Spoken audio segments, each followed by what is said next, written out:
Hi everyone, and welcome back to Clean Eating Kitchen. I feel like we're always in the car now, but this is my channel where I share easy, healthy recipes, and I'm now doing a focus on healthy aging with my husband, Alan. That's me. And this week, I'm documenting everything that you eat. So exciting. Yeah, I thought it would be interesting to show some of the meals and some of the ways that I feed Alan with a focus on healthy aging, as I mentioned. When she says how she feeds me, I can cut my own food and raise my own pork. Yeah, I say feed, I mean because I make all of our meals.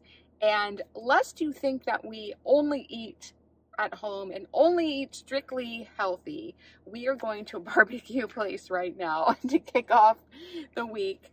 But we heard about this place. It's in a town about an hour north of where we live. It's a town called Paso Robles, which is the part of the wine country of California. So it's beautiful. And interestingly, the landscape looks so similar to the countryside of when we were in Italy, yes. Yeah, a few months ago. And when Carrie says the wine country, there are actually several areas in California.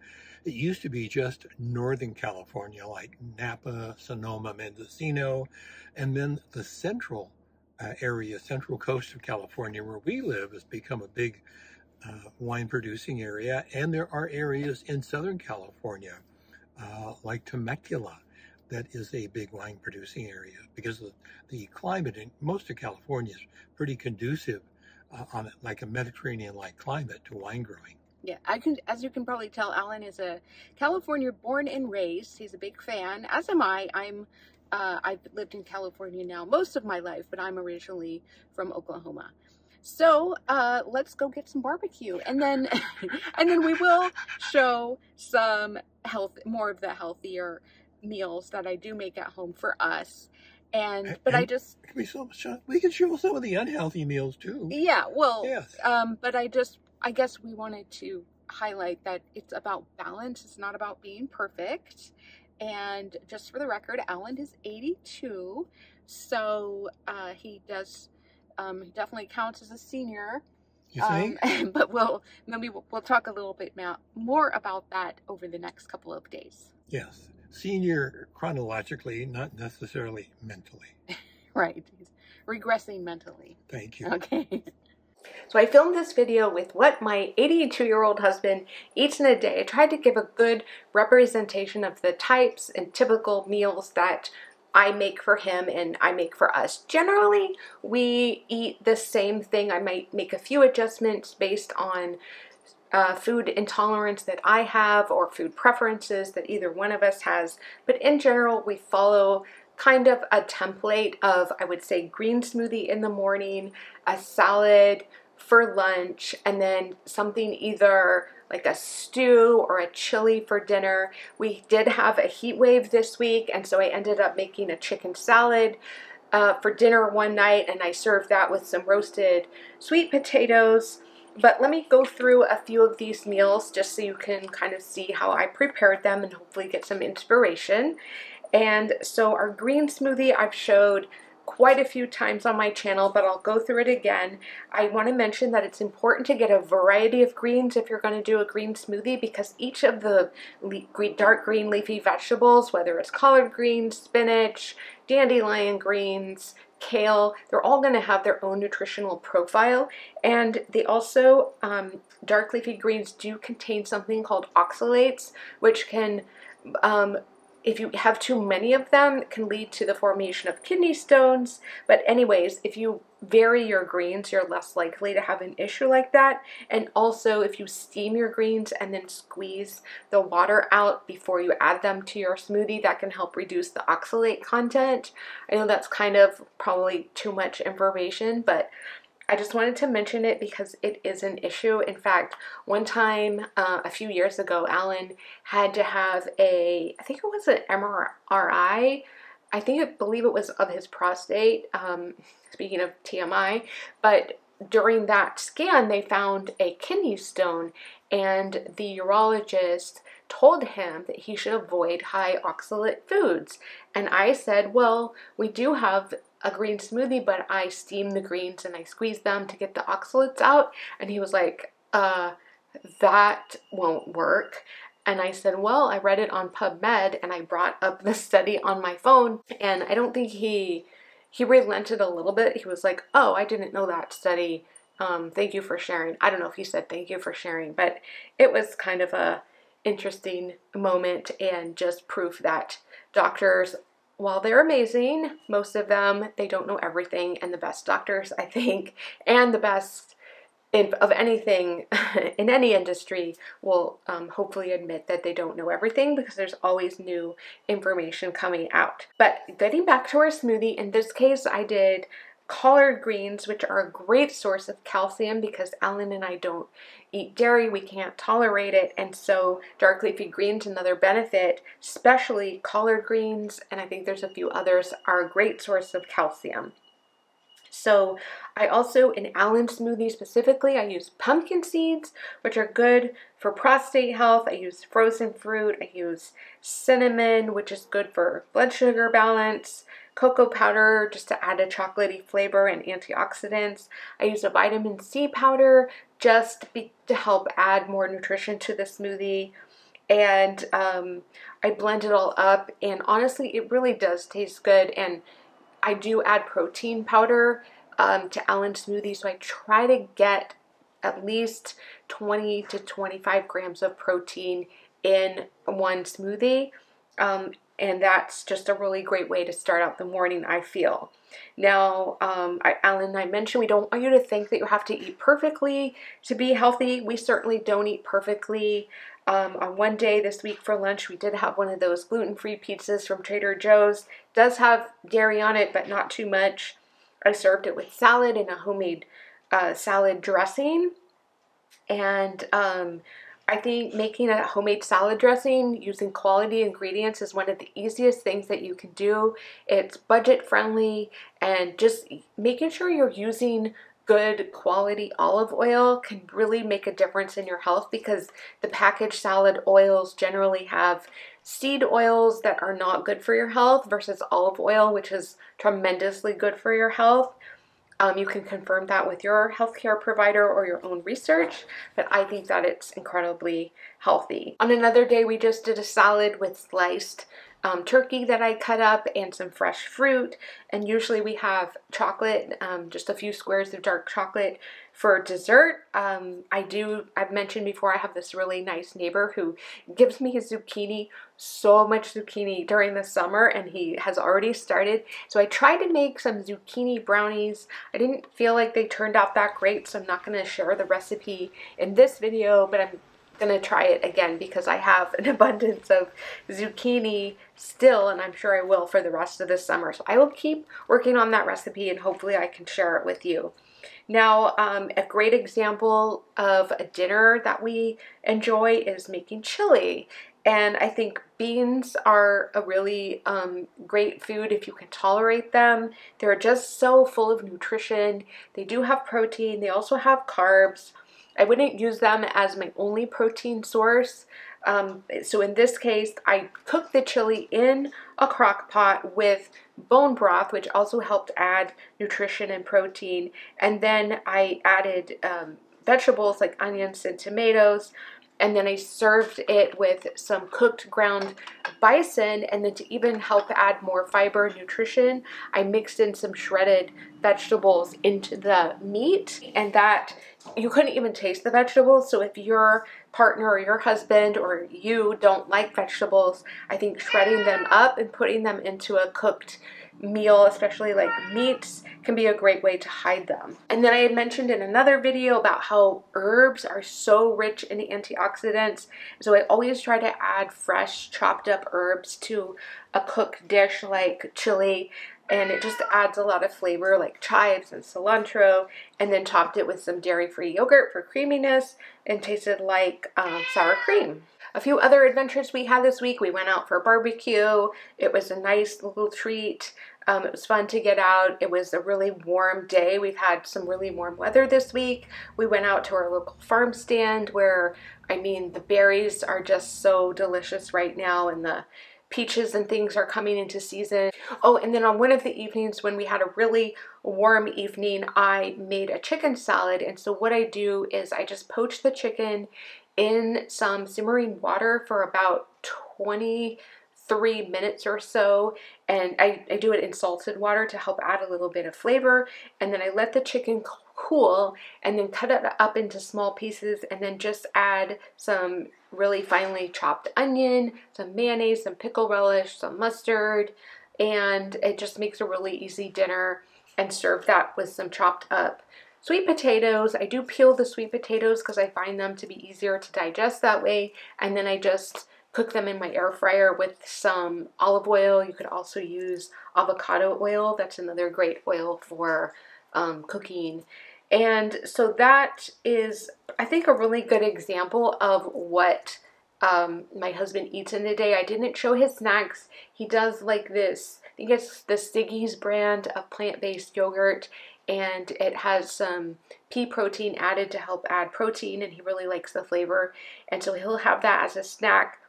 And then he also has some coffee. I've been trying to get him to put some collagen protein into his coffee, but he's just not on board with that. So, you know, you have to pick your battles right when you're in a relationship. So I'm going to let that one lie for now. But I think that is a pretty good overview of how Alan eats in a day. I thought it would be hopefully fun and interesting to share some tips for nutrition for seniors, probably most likely over 65. And I was telling Alan this story of when I took my nutrition and aging course back in university when I was studying nutrition. I do remember, and it was a required course for my program, I do remember the professor saying that people over 65 were considered elderly. And I remember being really surprised because when Alan was 65, he definitely did not seem to elderly, what you would maybe think of, and at 82 he certainly does not seem elderly. But I do think it's true that once you reach a certain age, whether it's 65 or maybe it's different for different people, there are some different nutritional needs, and so I thought I would share them with you, at least 5 of them that I came up with, or maybe it's 4. Yeah, I have 4 of them. So hopefully whether you are cooking for someone who's older, or maybe you're taking care of a parent or a grandparent or a neighbor or something like that, or maybe you're cooking for yourself, hopefully this would be helpful. First tip that I came up with, and I think this seems to be really starting to become very much popularized, is this idea of prioritizing protein.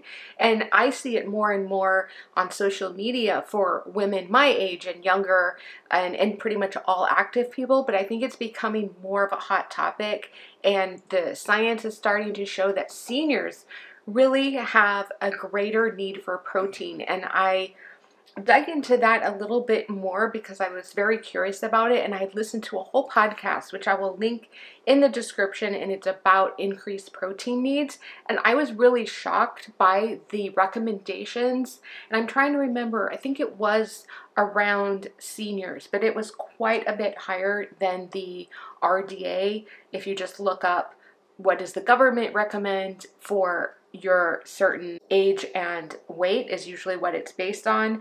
But I calculated for somebody Alan's size, which is a pretty average size male, and again, he's 82, he really needs at a minimum of about 70 grams of protein, and his needs can go up to, I mean, it could even be closer to 200 grams, honestly. I think that's a little bit high, and I think that's a little bit aggressive for his appetite, and he just really wouldn't be able to consume that much protein.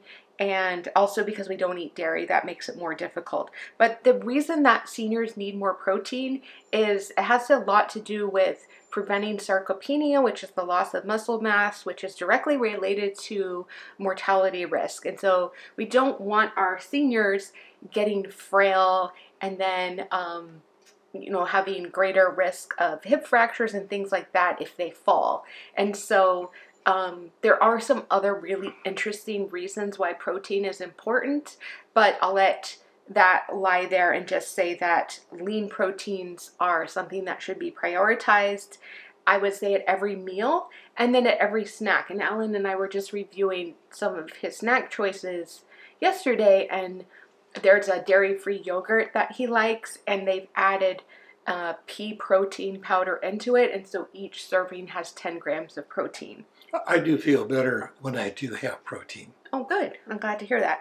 The second tip that I came up with for eating as you get older is to realize that your taste buds are not going to be as strong as you get older. And I've even noticed that with myself. I used to be really, really sensitive to strong flavors and spicy flavors, and now I can tolerate them a lot better, and I even crave them more. And I think with Alan, for instance, we just had a dish today. Specifically, he had some sunny side up eggs, and he literally coats the top with ground black pepper. And he usually asks for things like hot sauce, and he does like to salt his food, which of course you have to be careful if you have blood pressure issues. But like jalapeno sauce. Jalapeno, jalapeno, jalapeno. So if you can be creative with your seasonings, maybe add a little bit more seasonings than you normally would for seniors, that is going to make them enjoy the food more because it will taste better and because it has more flavor, and try to do that without over seasoning. The third thing I would say is a lot of seniors can start to develop tooth issues, and so it can be difficult to chew or painful, and that can be a reason why seniors don't eat enough. Thankfully, Alan has good dental health. He did have to have a tooth pulled. It was about 2 years ago. It was painless. It was, but well, because they put you to sleep. But it was stressful and very expensive, I might add. But when I was doing my nutrition studies, again, about 15 years ago, I spent about 200, or I should say I did about 200 volunteer hours with my local senior nutrition program.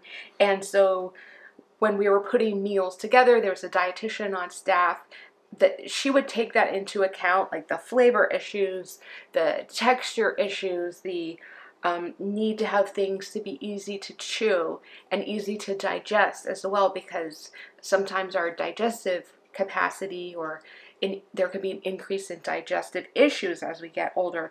And I think that's a great way when you can start to do things like smoothies and soups and crock pot meals, especially if you like roasts and things like that, or even steaks, which could be very difficult to chew. If you put them in a crock pot, the slow cooking is going to help break down the really tough fibers and make it easy to chew. Yeah, if you don't have good teeth and you can't chew it, you can always gum it. And then I think Alan kind of mentioned the need, or he mentioned that he likes having a snack, and I think that if you grow up with the idea of having 3 meals and then you don't want a snack, that maybe if you want to change your thinking about that a little bit and have smaller meals and more snacks. And I think that's perfectly fine, unless your doctor tells you otherwise, because then your blood sugar can be going up and down. Yes, I think one caution is for your snack in the evening after dinner before bedtime, you should not have something that has a lot of sugar, because that could impact your sleep. And yeah, because sleep issues are another big issue with seniors as well. So my last tip comes to nutrient density, and just in general trying to focus on foods that are very nutrient dense. And so trying to get as many vegetables as possible, really trying to eat the rainbow of colors of food a day, which can be challenging. It is more expensive to get fresh produce, but keep in mind that frozen produce and canned foods and canned vegetables and fruits are almost as nutritious as fresh. And so don't have that in your mind that frozen or canned is not healthy, because it is. And in fact, at that senior nutrition program, I would say 90% of the foods were frozen or canned. And so that kind of wraps up our tips. Do you have anything else to add? No. Okay. Well, I hope that you found this video helpful. And I just wanted to mention that if you are interested in learning more nutrition, for me specifically, I'm thinking about bringing back some of my workshops. That was something that I did a few years ago. And so the best way is to stay signed up on my newsletter list, because that's where I make all the announcements and signups and things like that. And I'll put that link in the description box, and we will see you in the next video.